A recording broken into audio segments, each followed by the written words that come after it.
Call them clever or call them crazy, but there are real people out there who have tried to smuggle huge amounts of money, live, rare, and exotic animals, and yes, even humans across borders. And they've done so in the wackiest ways possible. They almost always get caught, but at least the police get a good laugh out of it. From flying cigarettes into prisons with drones to hiding snakes in your socks, it's time to check out some of the most creative, ingenious, and downright bizarre attempts at sneaking things across borders. To kick off our look at the wacky world of creative smuggling, we're headed over to Eastern Europe, when a group of Ukrainian customs officers on the Polish border investigated a train carriage of tree logs. They noticed that something wasn't quite right. Most of the trees headed for Germany and the UK seemed normal, but some were incredibly light compared to the others. So they looked a little harder and realized that the trees had actually been hollowed out. Sneaky. After the search of 27 tons of timber was complete, they had seized 55 hollowed-out tree trunks filled with 25,000 packs of cigarettes, thought to have been planted by Russian smugglers. By today's conversion rates, if they had made it all the way to the UK, then that would be close to $345,000 worth of hidden smokes. Back in the mid-2010s, and even today, cigarette smuggling was a growing problem in Europe. The reason? Massive differences in costs. You could buy a 20-pack of Marlboros in Belarus for $1.50, and that same pack would cost a whopping $10 at least in the UK. Ever since society started putting criminals in prison, people have been trying to sneak in contraband.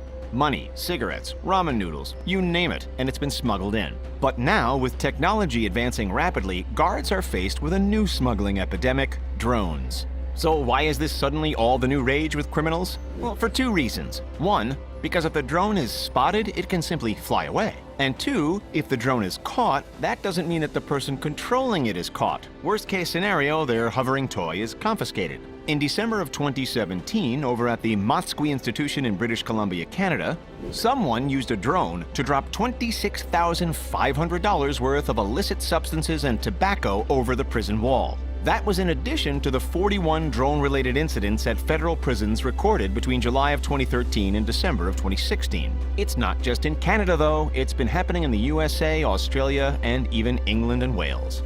What are the prisons doing about it? Some establishments are starting to drape nets over perimeter walls and fences. There's also a new system called Skyfence, which disrupts the drone's internal computer. And get this, over in the Netherlands, they even experimented with specially trained birds of prey to pluck the drones out of the air. Speaking of animals, that's what our next smuggler tried to take across the border in Norway. Whether you think he's a genius or brainless is up to you. Officials discovered that this man had taped 14 pythons to his chest, each rolled up in a sock, while 10 little geckos were tucked away in small boxes strapped to his ankles. It's not like he had a large, obvious bulge coming out of his shirt to give it away, though. So how'd the officers notice that something was off? Turns out, if you've got a live tarantula crawling around in one of your suitcases, then you're going to get a few questions thrown at you. Who knew? If you're found guilty, not only are the prohibited animals taken, but you're also subject to criminal charges depending on the extent of the crime. It's taken very seriously, too, considering that wildlife is now the fourth largest illegal trade in the United States. That's not the only case of disguised animals trying to cross international lines. Back to Canada again, where one woman was found trying to take 205 reptiles in boxes on a boat from Vermont in the US to Cornwall in Ontario. She too was caught. Have you ever jokingly begged your friend to take you with them on vacation in their suitcase? Well, it looks like one woman in Mexico took that phrase a little too seriously. Maria del Mar Arjona walked into the prison to spend a conjugal visit with her husband. Conjugal visits are longer than the ones we see in the movies, and often they let the prisoner and the visitor hang out in the same room and sometimes even sleep next to each other, you know. So it makes sense that she brought a suitcase with her to hold her pajamas and all that jazz. What didn't make sense was when she stuffed her husband into the said suitcase when it was time to leave the prison. We assume that you've never tried to carry a person in a bag, but trust us, it is not easy. When the prison guards saw that she was struggling with the weight, they checked her bag and voila! They found Juan Ramirez Tejerina curled up in the fetal position. And as you'd expect, the wife was arrested. Okay, think about this for a second. If you were going to hide money in a car somewhere, where would you do it? You're under arrest! Did anyone guess the tires? Because that's exactly what cunning criminals have done time and time again. A man named Thomas Kent tried to drive his vehicle transporter onto a ferry in Portsmouth, Hampshire, with the goal of making it over to Spain. Unfortunately for him, he never made it, because when Border Force officials searched his truck, they found money, lots and lots of it, stuffed in 3 spare tires. All up, that bust was £500,000, or around $638,000 US. The sentence? 5 years behind bars. A similar event happened in the U.S. with even more money. In Calexico, California, U.S. Customs and Border Protection officers arrested a Tecate man after discovering 24 wads of plastic-wrapped American currency in the car's spare tire. How much are we talking? $654,900. Not a bad payday, right? Land borders between the USA and Mexico are hotspots for smuggling. This, however, might be the smartest attempt we've seen yet. Compare the pair. Can you tell which one is the real car seat? That is not Photoshop, folks. In 2001, a man named Enrique Aguilar Conchola was found sewn into the passenger seat of a car as part of an attempt to illegally cross international lines. He was found at the San Ysidro border crossing, which at the time was actually the busiest in the world. It was part of a growing trend of people trying to fit themselves into all kinds of weird spots in cars, behind the dashboard, under the hood, and the classic, in the trunk, poorly hidden under a blanket or two. Alrighty, we're heading over to China now, but first give this video a quick like if you own an iPhone. 1 is usually enough for most people. However, for this Hong Kong citizen, it seemed that 94 was more appropriate. Using a combination of plastic bags and masking tape, he had strapped rings and rings of phones around his thighs, torso, and calves. He tried to make his way into mainland China but was stopped at the border. Why? Because they noticed that he had some joint stiffness and was walking with a strange posture. Fair enough, too. Have you ever tried walking in a straight line with 94 iPhones taped to your body? It's really not that easy.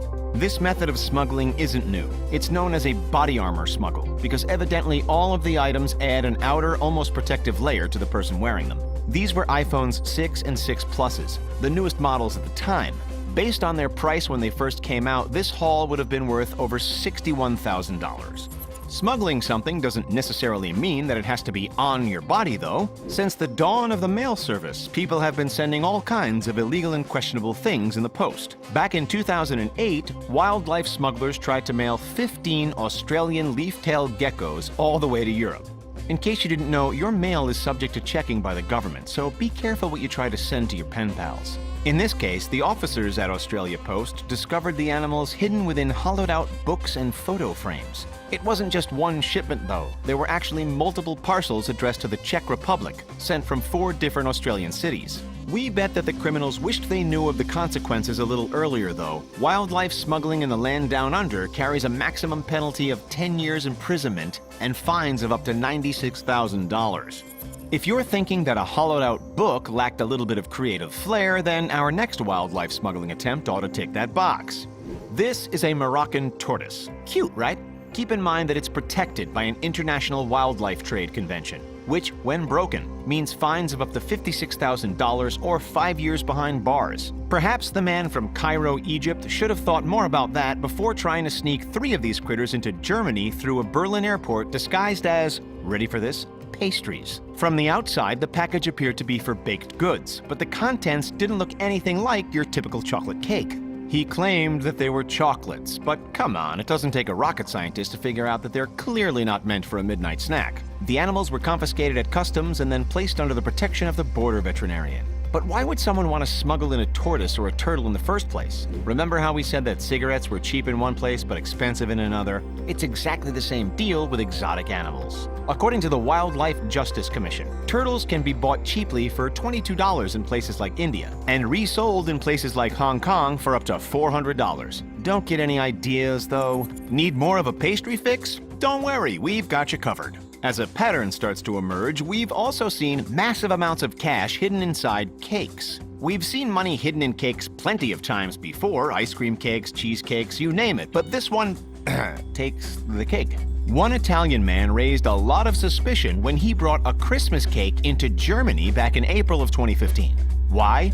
Because April is nowhere near Christmas. After the German customs officials inspected his stale 4-month-old baked good, they found 250,000 euros, or about $275,000 US, in cold, hard, sugar-coated cash. As it turns out, this man, who was charged with money laundering, also owed 300,000 euros to the tax authorities. Whoops. Which of these weird attempts do you think was the most creative? And which was the dumbest? Let us know in the comments. Don't forget to like and subscribe, and we'll see you next time.